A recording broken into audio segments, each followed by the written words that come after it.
जबरदस्त सियासी संग्राम देखने को मिला है। बीजेपी और कांग्रेस के कार्यकर्ता आमने सामने आ गए हैं। हर कार्यकर्ता के हाथ में झंडा था। कोशिश ये थी कि विरोधी दल के कार्यकर्ताओं को किसी तरीके से मात दे दी जाए और इस प्रदर्शन को रोकने में पुलिस भी काफी देर तक नाकाम रही। ये पूरा हंगामा प्रधानमंत्री मोदी को लेकर आपत्तिजनक बयान को लेकर हुआ है। रिपोर्ट देखिए। ये बिहार की राजधानी पटना है। बिहार कांग्रेस मुख्यालय के सामने बीजेपी कार्यकर्ताओं का रण घंटे भर जारी रहा। जिधर आपकी नजर जाएगी आपको बीजेपी और कांग्रेस कार्यकर्ताओं के बीच भिड़ंत ही दिखेगी। यहां पर मौजूद हर कार्यकर्ता के हाथ में लाठी है, डंडा है और अपनी पार्टी का झंडा भी है। हालात को संभालने पहुंची नीतीश की पुलिस लाचार है, क्योंकि जितने पुलिस वाले तैनात हैं उससे कहीं ज्यादा प्रदर्शनकारी हैं। ये देखिए किस तरह से एक पुलिस वाले ने हालात पर काबू पाने के लिए पिस्टल निकाला, लेकिन यही पिस्टल पुलिस के लिए जी का जंजाल बन गया। कांग्रेस के नेताओं को चेतावनी देता हूं, आपने मां का अपमान किया है। एक एक बिहारी बेटा आपको इसका जवाब देगा। आपने देश के प्रधानमंत्री का अपमान किया है, एक एक भाजपा कार्यकर्ता इसका बदला लेगा। अब आप तो देख सकते हैं, हम प्रदर्शन करने आए थे, शांतिपूर्ण प्रदर्शन था। कांग्रेस कार्यालय के अंदर से ईटा पत्थर चलाए जा रहे हैं, बंदूक दिखाए जा रहे हैं। तो भाजपा कार्यकर्ता बंदूक और ईटा से नहीं डरता, पत्थर भी खाएगा, माथा भी फोड़ाएगा, शहीद हो जाएगा, पर इस मां के अपमान का बदला लेके रहेगा।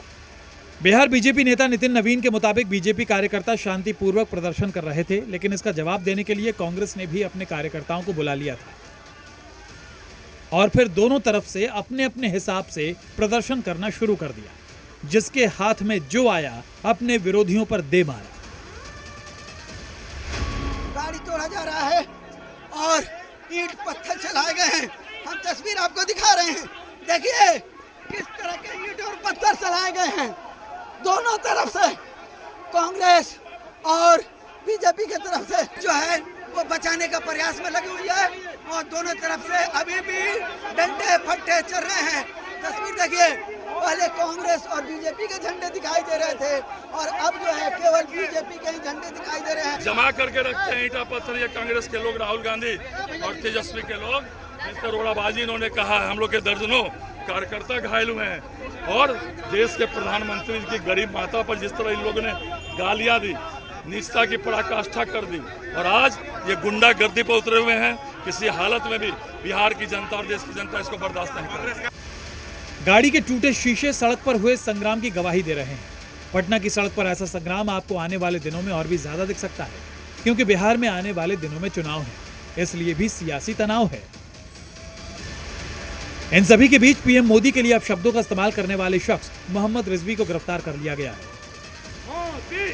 लेकिन बात सिर्फ एक आरोपी की गिरफ्तारी और उसके खिलाफ कार्रवाई तक ही नहीं है, क्योंकि अब बात निकली है तो चुनाव तक जाएगी।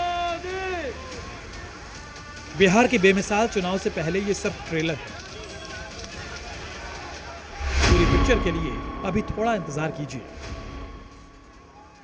जो तस्वीर है जो सामने आ रही है, देखिए जिस तरह से मारपीट हुआ है दोनों तरफ से, उसकी सीधी जो तस्वीर है वो दिख रही है। ये सदाकत आश्रम में उस समय थे, बाहर में जो है जो डंडे फट्टे चले और जो ईंट पत्थर चढ़ा उसमें ये घायल हुए। कभी हमने अजय के साथ मीडिया पर।